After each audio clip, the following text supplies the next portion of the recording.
Part 19 की शुरुआत में मार्क पैंग को ढूंढ लेता है एंड उसके पास जाकर कहता है कि तुमने तो मुझसे कहा था कि तुम्हें मुझसे कुछ बात करनी है। यहाँ बात करना ठीक नहीं होगा, चलो बाहर चलकर बातें करते हैं। पैंग उससे अपना फ़ोन लेने की कोशिश करती है, बट मार्क कहता है कि पहले बात कर लो, फिर मैं तुम्हें तुम्हारे घर जाने दूंगा। मार्क पैंग को टेबल में बिठाकर साथ में खाना खाने के लिए बोलता है, तो पैंग कहती है कि मुझे भूख नहीं लगी। मार्क कहता है कि तुम्हें जो भी पूछना हो तुम मुझसे पूछ सकती हो। पैंग उससे टैटू के बारे में पूछती है, तो मार्क उसके सामने ही उसकी ड्रिंक में कुछ मिला देता है और उससे पैंग को पीने के लिए कहता है। पैंग मना कर देती है, तो मार्क कहता है कि तुम बहुत ही जिद्दी हो, बिल्कुल अपनी माँ की तरह। मार्क कहता है कि तुम्हें देखकर हमेशा मुझे तुम्हारी मॉम की याद आ जाती है। पैंग कहती है, तुमने मेरी मॉम को क्यों मारा? मार्क पैंग का हाथ पकड़ते हुए कहता है कि डेस्टिनी ने हमें मिलाया है और मैं हमेशा तुम्हारा ख्याल रखूंगा। पैंग कहती है, मुझे हाथ मत लगाना, और उसी कैमरे की तरफ देखती है जो कि उसने स्टार्टिंग में छिपाया था। पैंग मार्क को सब कुछ सच सच बोलने के लिए कहती है, तो मार्क कहता है कि क्या तुम मुझे पागल समझती हो? देन कैमरे को उठाकर उसमें हेलो बोलता है। मार्क कहता है कि क्या तुम ये सब रिकॉर्ड करके पुलिस को एविडेंस देना चाहती थी? जिसके बाद मार्क कैमरे को तोड़ देता है और पैंग से कहता है कि हाँ, मैंने ही तुम्हारी मॉम को मारा है। मैं उसे मारना तो नहीं चाहता था, बट वो मुझसे ब्रेकअप करके अपने हस्बैंड के पास वापस जाना चाहती थी। पैंग कहती है, तुमने सिर्फ इस वजह से मेरी माँ को जान से मार दिया। माँ कहता है, क्या तुम भी मुझे छोड़कर जाना चाहती हो?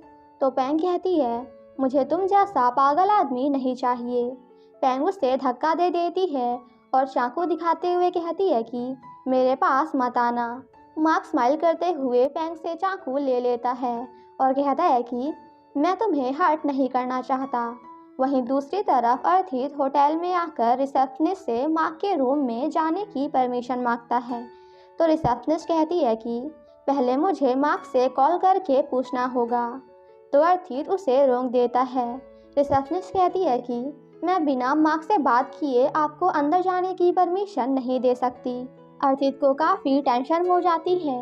वो कहता है कि अंदर मार्क मेरी गर्लफ्रेंड को मार देगा, तब तुम क्या करोगी? और पुलिस भी आ रही है, अगर तुमने मुझे अंदर नहीं जाने दिया तो मैं तुम पर भी केस कर दूंगा।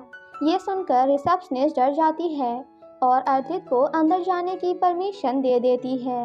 वहीं मार्क पैंग को मारने की कोशिश करता है, तो पैंग उसे हिट कर देती है। तभी अर्थित गेट खोलकर अंदर आ जाता है। पैंग मार्क को जान से मारने वाली होती है, बट अर्थित उसे ऐसा करने से रोक देता है। मार्क अर्थित से कहता है कि तुम्हारे बीच में आने की पुरानी आदत है, एंड देन अपनी गन निकाल लेता है, जिसे देखकर अर्थित पैंग को भागने के लिए कहता है, बट पैंग अर्थित के सामने आकर खड़ी हो जाती है। अर्थित उसे हटाकर यहाँ से जाने के लिए कहता है। तभी मार्क फ्लोर पर फायरिंग कर देता है, जिस वजह से वो दोनों काफ़ी डर जाते हैं। मार्क पैंग से कहता है कि मैंने तुम्हारे लिए सब कुछ किया, बट फिर भी तुमने अर्थित को चूज़ किया, तुम भी अपनी माँ की तरह बुरी हो। अर्थित मार्क की गन को नीचे गिरा देता है। तभी वहाँ पुलिस आकर मार्क को पकड़ लेती है। देन नेक्स्ट सीन में हम सभी को पुलिस स्टेशन में देखते हैं, जहाँ पैंग मार्क के ऊपर अपनी मॉम का मर्डर केस चार्ज करती है, जिस पर मार्क कहता है कि तुम्हारे पास कोई एविडेंस नहीं है। एंड देन ऑफिसर से कहता है कि मैं भी पैंग के ऊपर मुझे जान से मारने का केस चार्ज करना चाहता हूँ, क्योंकि वो मुझे मारने के लिए अर्थित को साथ लेकर आई थी। जिसके बाद पैंग पुलिस ऑफिसर को सब कुछ बता देती है। बाहर आकर पैंग अर्थित को सॉरी बोलती है। अर्थित कहता है कि तुमने ऐसा क्यों किया, क्योंकि मैंने तो तुमसे कहा था कि मैं हमेशा तुम्हें सपोर्ट करूँगा। पैंग कहती है, क्योंकि मैं तुम्हें खतरे में नहीं डालना चाहती। अर्थित कहता है, अगर तुम्हें कुछ हो जाता तो मैं क्या करता? एंड देन पूछता है कि वैसे तुम मार्क के पास क्या करने गई थी? तो पैंग अर्थित को बता देती है कि मार्क ने ही मेरी मॉम को मारा था। जिसके बाद वो दोनों अपने दोस्तों से मिलने जाते हैं। जहां अर्थित कोर्ट और थानोन को भी सब कुछ बता देता है। तो कोर्ट अर्थित पर गुस्सा करते हुए कहता है कि अगली बार कुछ करने से पहले प्लीज़ हमें भी बता देना, ताकि एटलीस्ट हम तुम्हारी डेड बॉडी उठाने तो आ ही जाएं। थानोन पूछता है कि क्या मार्क अरेस्ट हो गया? तो अर्थित कहता है नहीं, क्योंकि अभी उसकी बेल हो गई है। सेम नाइट अर्थित पैंग को चेक करता है कि कहीं उसे फीवर तो नहीं। पैंग कहती है मैं बिल्कुल ठीक हूँ। अर्थित कहता है मगर तुम ठीक नहीं लग रही, और अगर तुम इसी तरह अपसेट रहोगी तो कुछ भी ठीक नहीं होगा। पैंग उसका घाव चेक करती है और कहती है कि तुम्हें हमेशा मेरी वजह से चोट लग जाती है। अर्थित कहता है ज़्यादा चोट नहीं लगी, सो प्लीज़ तुम टेंशन मत लो। पैंग अर्थित को आज के लिए थैंक्स बोलती है और कहती है कि अगर आज तुम मुझे सही टाइम पे नहीं रोकते तो मैं एक मर्डरर बन जाती। अर्थित उसे जाकर हक कर लेता है और कहता है कि तुम्हें हर बार स्ट्रॉन्ग बनने की ज़रूरत नहीं है, मैं तुम्हारा ध्यान रख लूँगा। अर्थित पैंग को सोने के लिए बोलता है और उसके पास बैठकर उसका मूड ठीक करने के लिए कहता है कि बाकी लोगों से लड़ने से अच्छा तुम मुझसे फाइट कर लो। तो पैंग कहती है कि अब मुझे तुम्हारे साथ रहने में डर नहीं लगता। अर्थित स्माइल करते हुए कहता है कि क्या सच में? बट हाँ, मुझ पे इतना ज़्यादा भी भरोसा मत करो, क्योंकि मुझे तो खुद पर ही ट्रस्ट नहीं है। क्योंकि मुझे तो खुद पर ही भरोसा नहीं है। पैंग हंसने लगती है तो अर्थित कहता है मैं तो बस मजाक कर रहा था तुम्हें हंसाने के लिए। जिसके बाद पैंग सो जाती है तो अर्थित उसे सोते हुए देखता रहता है।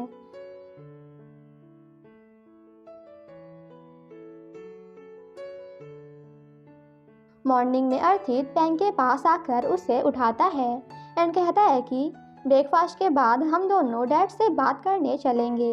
पैंग हाँ कर देती है। देन नेक्स्ट सीन में हम उन दोनों को घर में देखते हैं। पैंग कहती है कि अगर आंटी ने मुझे यहाँ देख लिया तो वो मुझ पर गुस्सा करेंगी। अर्थित कहता है कोई बात नहीं, मैं उन्हें हमारे बारे में सब कुछ बता दूंगा। पैंग उसे अभी बताने से मना करती है तो अर्थित कहता है हमने मिलकर इतनी बड़ी प्रॉब्लम को सॉल्व किया है तो ये तो बस मेरी मॉम है, ये भी मान जाएंगी। तभी वहाँ अर्थित की मेड आकर कहती है कि हाँ बिल्कुल। पैंग उन्हें देखकर खुश हो जाती है और कहती है कि क्या आप ठीक हो गई? वेल मेड पैंग को उसकी हेल्प करने के लिए थैंक्स बोलती हैं एंड उससे अपनी पुरानी गलतियों के लिए माफ़ी मांगती हैं। मेड कहती है कि मैं तुम्हारा एहसान चुकाने के लिए कुछ भी करने को तैयार हूँ। पैंग कहती है मुझे आपके हाथ का डिलीशियस खाना खाना है। मेड कहती है मैं अभी बना कर लाती हूँ। सभी काफ़ी हैप्पी हो जाते हैं। अर्थित कहता है कि अब तो मेड्स ने भी तुम्हें पसंद कर लिया, मेरी मॉम भी जल्द ही तुम्हें एक्सेप्ट कर लेंगी। जिसके बाद पैंग अंकल के पास जाकर उन्हें सब कुछ बता देती है। ये सुनकर अंकल शॉक्ड हो जाते हैं और खुद से कहते हैं कि मैंने इस बात पर कैसे भरोसा कर लिया कि मेरा दोस्त ऐसा कर सकता है। जिसके बाद वो पैंग को सॉरी बोलते हैं। पैंग कहती है मुझे पता है ये सब आपने सिर्फ और सिर्फ मुझे प्रोटेक्ट करने के लिए कहा था। पैंग अंकल को उसकी इतनी अच्छे से देखभाल और केयर करने के लिए थैंक्स बोलती है तो अंकल उससे हक कर लेते हैं। जिसके बाद वो सभी कल साथ में टेंपल जाने का प्लान बनाते हैं। तभी वहाँ अर्थित की मॉम आकर कहती हैं कि क्या मैं तुम सबको दिखाई नहीं दे रही, और वहाँ से चली जाती हैं। जिसके बाद डैड अर्थित की मॉम के पास जाकर उन्हें भी पैंग के बारे में सब कुछ बता देते हैं। वेल ये सब सुनकर मॉम भी सैड हो जाती हैं और कहती हैं कि मैंने पैंग के साथ अच्छा बिहेव नहीं किया। डैड कहते हैं अब पुरानी किसी भी बात को लेकर तुम पैंग को ब्लेम मत करना। तो मॉम कहती हैं कि मैं इतनी बुरी भी नहीं हूँ। नेक्स्ट मॉर्निंग हम सभी को टेंपल में देखते हैं। पैंग अपने डैड से कहती है कि मैंने खूनी को ढूंढ लिया है और बहुत जल्द उसे सज़ा भी दिला दूंगी। अर्थित के डैड भी पैंग के डैड को सॉरी बोलते हैं और कहते हैं कि मैंने भी तुम्हें गलत समझा। जिसके बाद अर्थित पैंग के मॉम एंड डैड से कहता है कि मैं हमेशा पैंग का ध्यान रखूँगा। आफ्टर दैट अर्थित पैंग को ही देख रहा होता है एंड उसकी मॉम उसे। घर वापस आकर अर्थित कहता है कि मैं पैंग को छोड़कर आता हूँ। तो मॉम कहती हैं मुझे पैंग से कुछ बातें करनी है, जिसके बाद डैड एंड अर्थित वहाँ से चले जाते हैं। मॉम पैंग से माफ़ी मांगती हैं क्योंकि उन्हें पहले कुछ भी नहीं पता था। तो पैंग भी उनसे अपनी पुरानी गलतियों के लिए माफ़ी मांगती है। मॉम कहती हैं मैंने तुम्हें माफ़ कर दिया और मुझे ये भी पता है कि अर्थित तुमसे प्यार करता है, लेकिन मैं तुम्हें एज अ नीस एक्सेप्ट कर सकती हूँ मगर बहू नहीं। पैंग कहती है मैं समझ सकती हूँ। अर्थित की मॉम कहती हैं तुम मुझसे प्रॉमिस करो कि तुम अर्थित से दूर रहोगी। ये सुनकर पैंग सैड तो होती है बट फिर भी वो मॉम से प्रॉमिस कर लेती है। मॉम कहती हैं ये बात सिर्फ हम दोनों के बीच में ही रहनी चाहिए। पैंग हाँ कर देती है और अकेले खड़े होकर रोती रहती है। वहीं दूसरी तरफ हम सभी को थानोन के घर पर देखते हैं। नांग लिंग से कहती है कि क्या तुम सच में थानोन से शादी करने जा रही हो? थानोन उसे चुप रहने के लिए कहता है। थानोन की मॉम कहती हैं कि मुझे बहुत जल्द एक पोता चाहिए, जिसे सुनकर लिंग थोड़ा सैड हो जाती है। देन सेम नाइट हम सभी फ्रेंड्स को साथ में देखते हैं। थानोन काफ़ी सैड होता है। कोड कहता है अब तुझे क्या हुआ? अर्थित कहता है कि हम यहाँ सेलिब्रेट करने आए हैं या दुखी होने? थानोन कहता है मेरी मॉम ने शादी कैंसिल कर दी। दोनों शॉक्ड हो जाते हैं। जिसके बाद फ्लैशबैक में हमें दिखाया जाता है कि लिंग थानोन के पेरेंट्स को बता देती है कि मैं कभी माँ नहीं बन सकती, तो मॉम शादी कैंसिल कर देती हैं। जिसके बाद लिंग थानोन को पहले ये सब ना बताने के लिए उसे सॉरी बोलती है। तो थानोन कहता है कि कोई बात नहीं, क्योंकि चाहे कुछ भी हो जाए मैं सिर्फ तुम्ही से शादी करूँगा। देन नेक्स्ट मॉर्निंग नांग थानोन के पास जाकर कहती है कि तुम्हें अपना प्यार पाने के लिए कुछ तो करना होगा और इसमें मैं तुम्हारी हेल्प करूँगी। जिसके बाद वो लिंग के पास जाकर उसे भी अपने पेरेंट्स से बात करने के लिए कहती है। देन नेक्स्ट सीन में हम उन सभी को पेरेंट्स के सामने देखते हैं। नांग कहती है कि आप थानोन और लिंग के साथ ऐसा कैसे कर सकते हैं, जिसे सुनकर पेरेंट्स हंसने लगते हैं। थानोन भी हंसने लगता है। नांग उन सभी से हंसने का रीज़न पूछती है, तो पेरेंट्स कहते हैं कि इस बारे में पहले ही बात हो चुकी है और हमें शादी से कोई प्रॉब्लम नहीं है। जिसके बाद थानोन फिर से सभी के सामने लिंग को रिंग पहना देता है। नांग कहती है कि थानोन को तो उसका प्यार मिल गया एंड देन अर्थित को सुनाते हुए कहती है मगर कुछ लोगों को किसी का प्यार दिखता ही नहीं। अर्थित हंसने लगता है। तो कोड कहता है कि मगर मैं तुम्हारा प्यार देख सकता हूँ। नांग उससे थैंक्स बोलती है एंड पैंग से कहती है कि अर्थित ने तुम्हें चूज़ किया है तो तुम उसका ध्यान रखना। अर्थित पैंग के पास जाकर उससे पूछता है कि तुम इतनी सैड क्यों लग रही हो, क्या कुछ हुआ है? तो पैंग कहती है मैं तो बस यही सोच रही हूँ कि क्या माँ को सज़ा मिलेगी। अर्थित कहता है अब इस बारे में नहीं बल्कि अपने आने वाली लाइफ के बारे में सोचो। पैंग अपने आंसुओं को कंट्रोल करती है एंड अर्थित को हमेशा उसका साथ देने के लिए थैंक्स बोलती है। अर्थित कहता है मैं हमेशा तुम्हारा साथ दूंगा। जिसके बाद वो पैंग को हग कर लेता है, पर तभी पैंग को उसकी मॉम की कही हुई बात याद आ जाती है, तो वो उससे दूर हो जाती है। पैंग ऑन के पास जाकर कहती है कि जब तक तुम यहाँ काम करोगी तब तक तुम्हें अर्थित का ध्यान रखना होगा। ओंग उससे पूछती है तुम कहाँ जा रही हो? पैंग उसे कुछ भी नहीं बताती और हक करके रोने लगती है। नेक्स्ट मॉर्निंग अर्थित पैंग के घर के बाहर खड़ा होता है। पैंग कहती है मैं कोर्ट खुद चली जाऊंगी। अर्थित कहता है बट मैं भी तुम्हारे साथ चलूँगा। तो पैंग स्माइल करती है। द नेक्स्ट सीन में हम उन सभी को कोर्ट में देखते हैं। कोर्ट कहता है कि सिर्फ अर्थित ही नहीं बल्कि हम सब भी तुम्हारे साथ हैं। उन सभी को देखकर पैंग रोने लगती है। तो थानोन कहता है कि आज रोने की बारी तुम्हारी नहीं बल्कि माँ की है। अर्थित पैंग को चुप कराता है और कहता है कि हम सब तुम्हारे साथ हैं।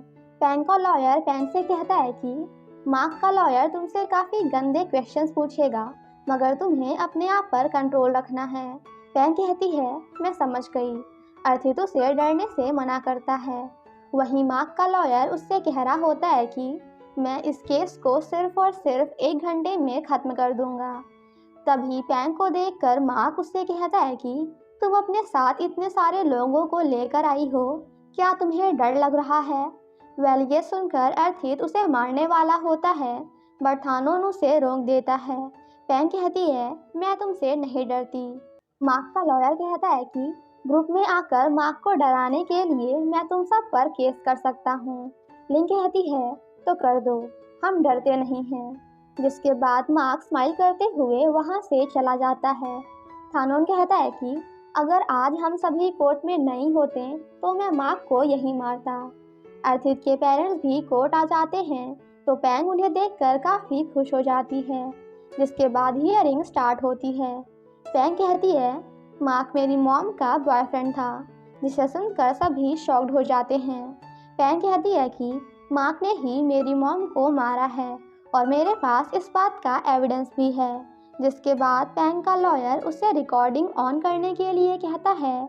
मार्क का लॉयर कहता है कि मगर तुमने तो मुझसे कहा था कि तुमने कैमरा तोड़ दिया। मार्क कहता है कोई बात नहीं, क्योंकि अगर उसने कैमरा बनवा भी लिया होगा तब भी उसमें कुछ नहीं होगा, क्योंकि तब मैंने कुछ कहा ही नहीं था। वो रिकॉर्डिंग कैमरा टूटने के बाद की होती है तो मार्क शॉक्ड हो जाता है। फ्लैशबैक में हमें दिखाया जाता है कि जब पैंग मार्क के वॉशरूम में छिपी होती है तभी वो अपने फ़ोन पर रिकॉर्डिंग ऑन कर देती है। लॉयर मार्क से पूछता है कि अगर सच में तुमने पैंग की मॉम का खून किया है तो मुझे बता दो ताकि मैं तुम्हें बचा सकूं।